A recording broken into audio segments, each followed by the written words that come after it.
Welcome to day 8. Welcome to our second week of the 21 Days of Abundance Meditation Challenge brought to you by Flow Golf and Martino Yoga.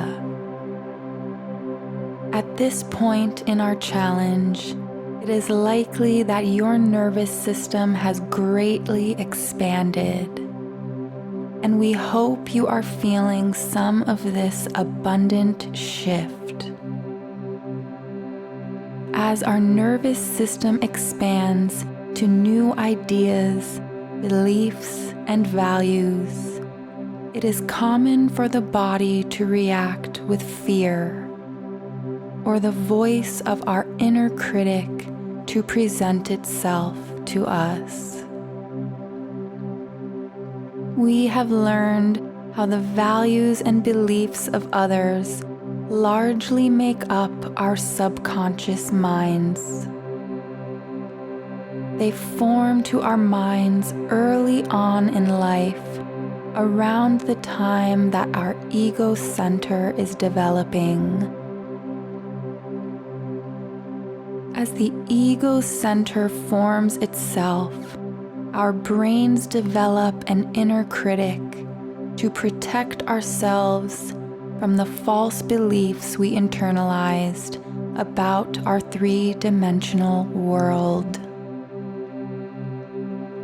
This critical voice becomes loudest when we are at our most vulnerable, on the brink of major growth and expansion. Know that if your inner critic has presented itself this week, you may be on the exact trajectory towards expansive greatness, towards manifestation and receipt of your most aligned desires. Be gentle with yourself in this period of evolution. Affirm that there is no timeline and no expiration date for the actualization of your dreams. When you discover your true nature and who you really are, you experience pure life. You stand fearless in the face of any challenge, as you know that you are anchored in the unlimited power of the self. In this state of truth and authenticity, you draw situations, circumstances, and people directly to you to help support you in your goals and dreams.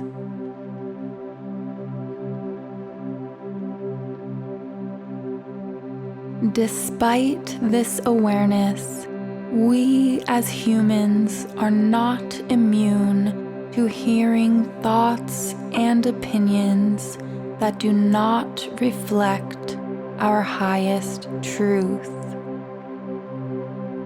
In the news and popular culture, these opinions and thoughts are often expressed as fact.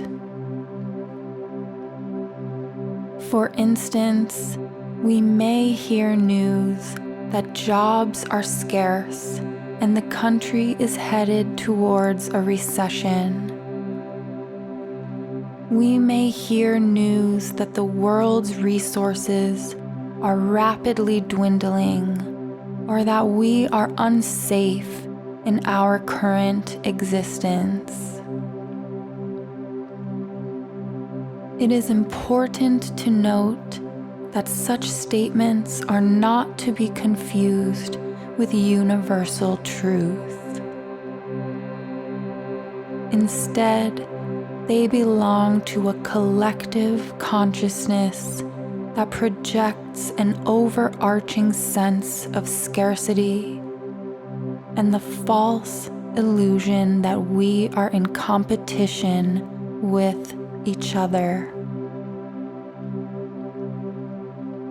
With so much negativity going around in the world, how then do we discover our own deeper truths?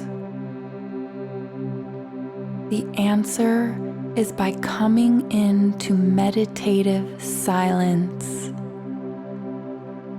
It is within this silence we are able to locate and embrace our wisest teacher, our inner teacher, the unshakable inner knowing aligned with spirit or the higher self.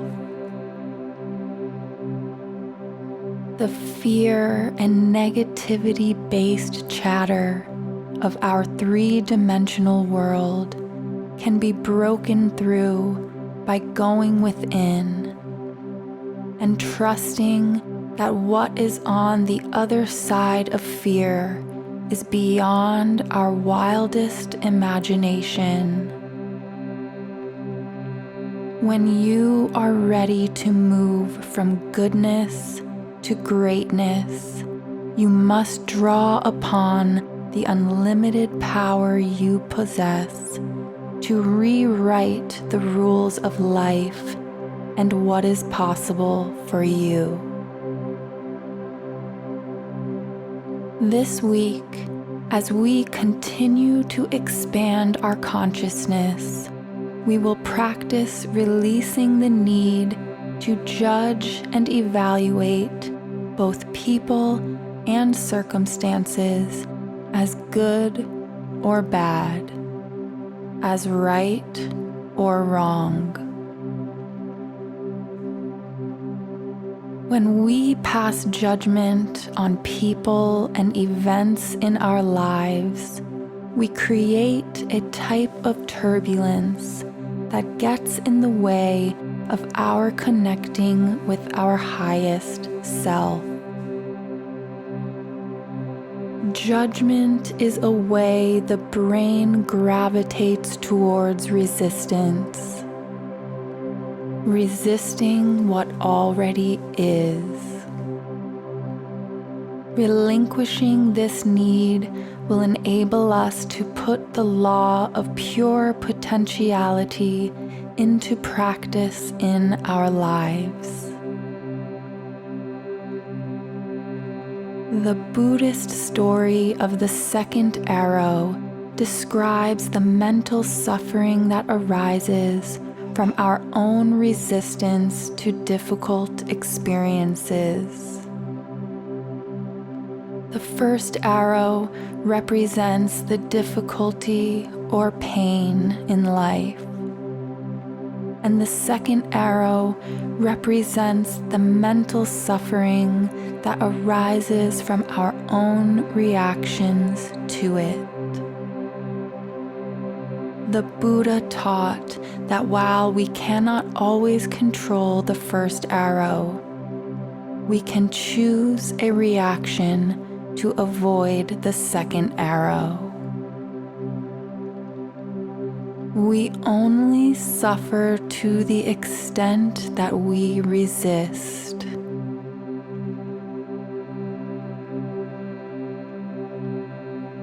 Consider the list you created from week 1 of all the people who inspire you. Consider the possibility that you are on somebody else's list.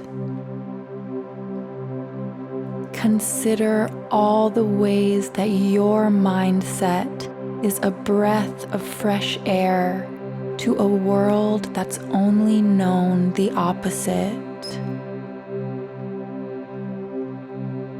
Today, commit to spending some time in the abundance of nature. Free yourself from the need to judge people or situations.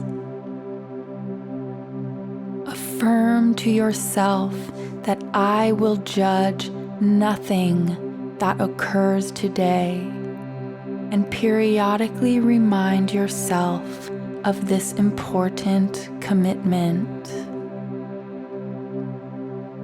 Now, let us prepare for meditation, allowing this message to settle into your consciousness.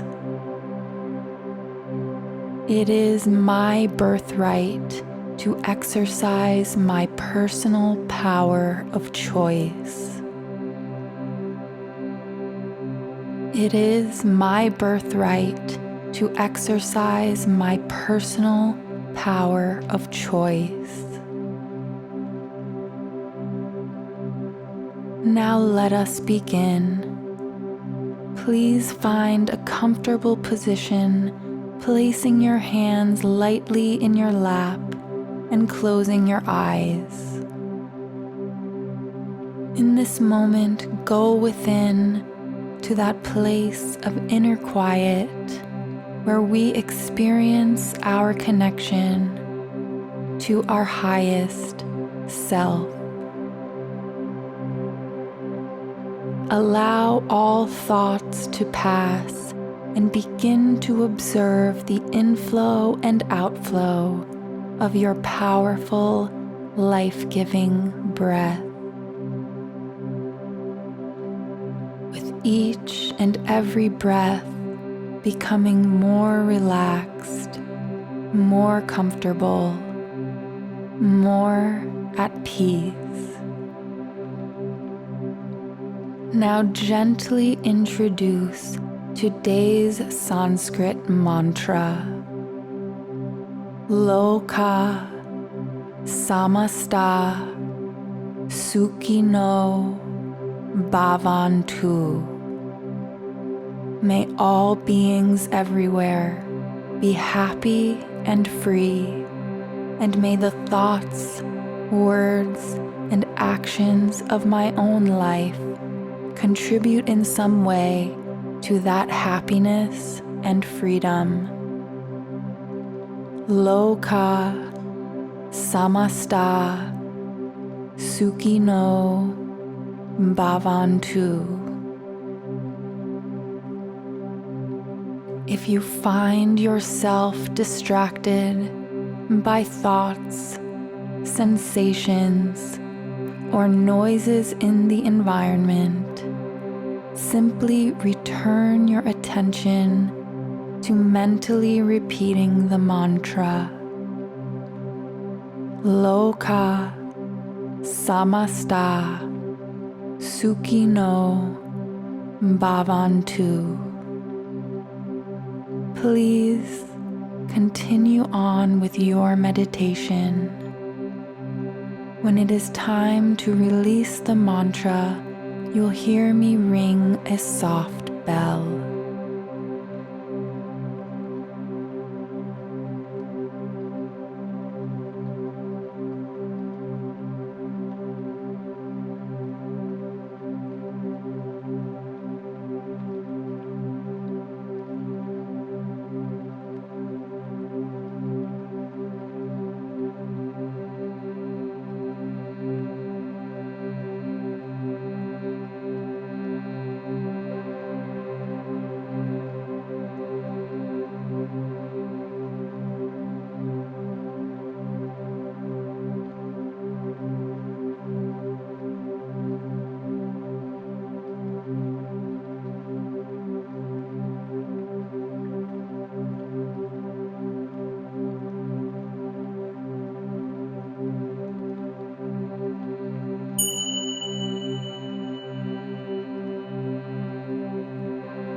It is time to release the mantra. Please bring your awareness back into your physical body. Take a moment to rest, inhaling deeply through the nose and exhaling slowly out the mouth. When you feel that you are ready, gently blink the eyes open. As you continue on with your beautiful day, carry the sense of abundance with you, reminding yourself of today's centering thought. It is my birthright to exercise my personal power of choice. It is my birthright to exercise my personal power of choice. Namaste.